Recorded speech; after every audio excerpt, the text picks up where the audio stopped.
Your Excellency Governor wa Bungoma, now the family of my departed colleague Lawrence Sifuna, Right Honorable Prime Minister Raila Amolo Odinga, Your Excellency the Governor of Bungoma, party leaders including my neighbor Wajakoya, and the cabinet, former cabinet secretary and leader of DAP Eugene Wamalwa. Nitasema machache sana, na nikisema kidogo kuliko vile nitajaribu ni kwa sababu pengine kwa watu ambao wako hai, ambao walipiga siasa Kenya hii, hakuna mtu anajua Sifuna kama mwanasiasa kuliko mimi na kuliko wale tulikuwa nao pamoja, Shibule, Koigi wa Mwere, Abuya, Chelagat Mutai, na saa zingine unaweka Medika, lakini Medika kwa 7, na Mwashengu Mwachofu. Na unajua baadaye pia tukawa na Young Turks, yani the struggle was continuing. Mimi nataka niseme hivi, na Lusaka najua, mimi napenda sana kusema ukweli. Kweli, nitasema. Hata kama Ruto angekuwa hapa, nitasema. Hata kama Moi alikuwepo, tulikuwa na sema. Hiyo, na mjue, hatukukuwa na mtu mkali kuliko Kenyatta. Mimi nimefanya kazi na Kenyatta wakati nilikuwa university, nikaenda kwa bunge. Kenyatta akafa, mimi Orengo bado niko. Akaje Moi 23 years tukihangaika hata hapa Bungoma. Moi akafa, mimi Orengo bado niko. Kibaki akaja, Kibaki akafanya kazi, Kibaki akaenda, mimi nipo. Uhuru akaja, Orengo bado yuko pale pale. Sasa Ruto yuko, tutaona nani ataondoka, mimi nitakuwa pale pale.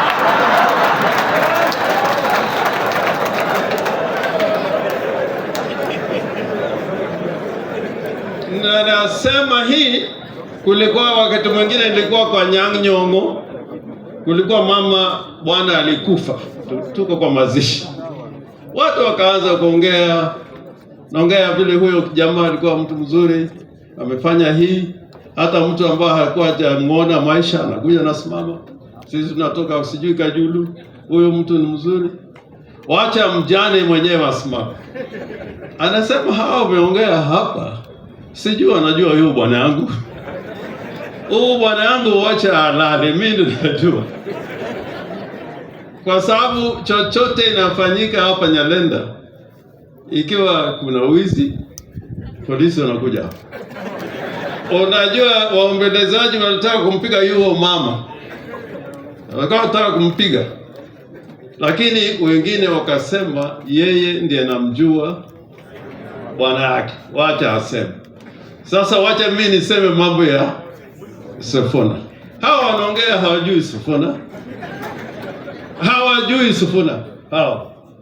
Na haswa kitu muhimu ujue kwa Sifuna, he was coming from the greatest tradition of members of parliament from Western Kenya.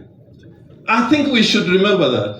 He was coming from the greatest, if you want the greatest tradition of the best members of parliament, they came from Western Kenya.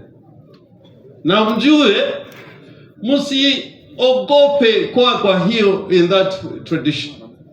Hii mambo ya kuimba ati sisi. The leader will emerge here. Vile Obama amemerge in America. And Luhya will emerge. Lakini kwa hii siasa tunapiga hapa, it will not be. Who is greater than Masindi? Who is greater than Wamalwa? Hakuna. Hawa ni mdomo tupu. Mdomo tupu. Nakwambia, mdomo tupu. Wakati J.M. Kariuki, when he was murdered, and there was a select committee of the National Assembly to find out what caused the death of J.M. Kariuki. There was a lawyer in that team, anaitwa Bwana Peter Kibisu, one of the most brilliant trade unionist and parliamentarian. And then there was Martin Shikuku. Waluya wawili. Wakati wa kupiga kura, they said we must be told who killed J.M. Kariuki. Who killed J.M. Kariuki? And then when the matter went to the National Assembly, Masinde Muliro, who was a minister for cooperatives, he said, we did not fight for independence. We did not fight for independence to murder each other. And Masinde was sacked from cabinet, Kibisu was sacked from cabinet, and they went out now to go out to struggle out there. The best of the speakers in the history of Kenya has come here from Luhyaland. Mareni, who is not a yes man. I don't think in the near future we are going to get any better speaker than Mareni. Wakati mwingine nilikuwa na karibu nipigwe na Uhuru Kenyatta siku moja nikiambia kwa mazishi ingine ya Matiba, nilikuwa nasema ati from all the politicians ambao wako hapa, I think it's only Matiba who will go to heaven. Niseme hivi, huyu mtu anaitwa Lawrence Sifuna. If you look at the annals of Parliament of the Republic of Kenya, him and Shikuku, there were two things they used to do. Lawrence asking questions every day. Second, motions. And they were there all the time. Shikuku was the king of standing orders. So this man was a good parliamentarian. He was a good parliamentarian and stood for the truth. Stood for the truth. Like now, tunasema ya kwamba dialogue imekuja na mwongozo ambao ni nzuri. But if you really believe in that dialogue, the easiest route is to amend the Finance Act. Mara moja. But I think a lot of people are here who are speaking. When that thing comes to Parliament, they will not vote for it. Kwa hivyo, mimi nataka niseme, he was a practical politician, na kuna ingine ambayo nataka niseme kwa sababu wa mnyinyi iko hapa. He used to tell us when you want to go to work in the morning, kula sasa. Ana mjane najua, nyumba yako nilikuwa nakuja. Tunakula umrere, mayai, nyama, kila kitu unakula asubuhi kwa sababu hujui kitu gani itafanyika. Na nasema hata kama unaweza kugonga pendelea kidogo, gonga tu. Kwa sababu hujui. And I learned that lesson because many times when I was arrested, sometimes you'd be kept in the cells for 2 weeks, 3 weeks, and so on and so forth. But an incident that I can never forget, because Wamunyinyi was a good footballer, and I was a good footballer, Baba was a good footballer. We went to Tanzania to play football in Dodoma. And the back line, ilikuwa ni Wamunyinyi na Lawrence Sifuna. Na Wamunyinyi ndio nyumba yake tulikuwa nakwenda huko asubuhi, alikuwa tunakula mboga na kila kitu asubuhi. Na Wamunyinyi akasema leo tukienda kucheza mpira Dodoma and we are on the back line, you try your best, but Wamunyinyi na mimi, the ball can pass, but not the striker from the other team. Ukipita utaona magumu sana. And we won the match. So let me conclude this, because some people are normally worried when people are talking in such an audience. They begin to think, we came to see this and that. But I think let us build one Kenyan republic, one nation.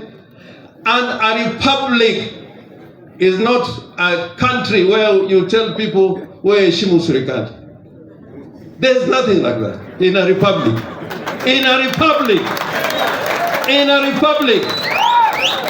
Unajua zamani walikuwa nasema tunaona crown. Heshimu crown. In a republic, the government should respect the people first.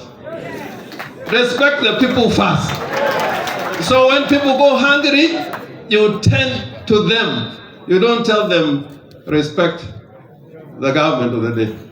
Na respect the government of the day, ndugu yangu huko angekuwa mzima kama alikuwa anaendelea, kwa sababu he really respected the government, lakini akaenda na mimi ndio kafanya kesi hiyo. I tell you, you young politicians, I'm telling you the best of advice, and I'm telling you, even Masinde captain knows that. If you're a politician, try and calculate a brand of integrity and leadership and speaking for the truth. If in America now, there's something called Bidenomics. Na nakumbusha nasikia vile umesema. You know, Biden is trying to tell Americans that, you know, life is better. But Americans are not feeling it. Hata useme tumejenga, tuko na 100,000 CPH. The question is, are people feeling better today compared to last year? Ama ni mdomo kutoka asubuhi. So I plead with you, let's build one country, let's go one direction, but the truth will always remain the truth. And that's why I respect the man we are sending off today. And my friend Anyang, I am a lawyer and a gentleman. Thank you, thank you. Aya, wewe zikari la kakewe kwa governor. Na sasa tuko pia na Speaker Moses Wetangula ambaye ako kwa National Assembly. Nataka nichukue nafasi hii kwanza pia kusema pole kwa familia, na niko na rambirambi za His Excellency Otuoma ambaye ni governor wa Busia. He wanted to come but he fell a bit not too well. Amesema pole na amenitumia shilingi 1,100 to give to the family. Pia Mheshimiwa Majimbo alipeana rambirambi zake, anaenda DRC, is one of those observers who are going to observe the elections in DRC. Kwa hivyo nimeleta rambirambi zake. Ya pili pia nataka nilie Mheshimiwa Lawrence Sifuna vile wengine wamesema.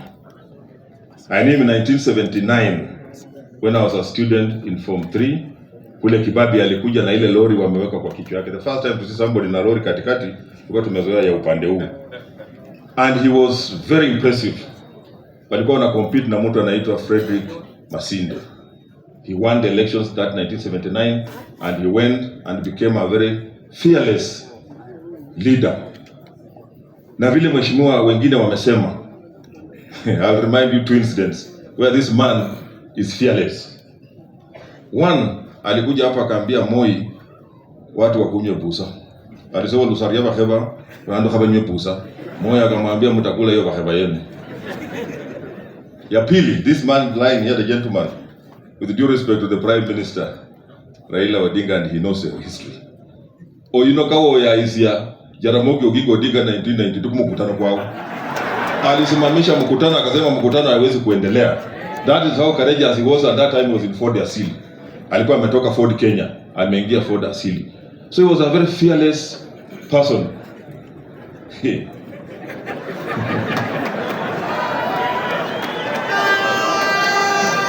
I want to agree. Na niwaambie watu wetu, what Mheshimiwa Orengo has said is true. What he did not mention is that Masinde Muliro voted against the government akiwa minister to save Mwangale, who was the chairman of that select committee. How many of our people today can sacrifice owasiokawaga na mwira malolo molisendo ke afadhali fwe hutete babe fano mabari kuirevza. We will not stand by our own. So those are the lessons, the courageous people that we have had here.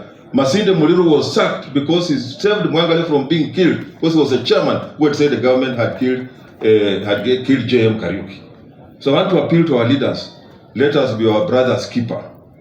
For holding them, let's be our brother's keeper. Esesene ndio saijo na hawo eseni zoli at that time. Mimi ndio niko. Na tulipiga hii kura, mimi nilikuwa speaker. Tukapiga hii kura, maisha ilikuwa imeanza kuwa ngumu. Sasa wanajaribu kurekebisha, bado mambo si mzuri. Lakini let us have hope. Wewe mwili wose baloma na ngata. Na mwili womo kakange murura. Wale wako kwa shima mwezi kugombana, mnajaribu vile mnatoka. Wewe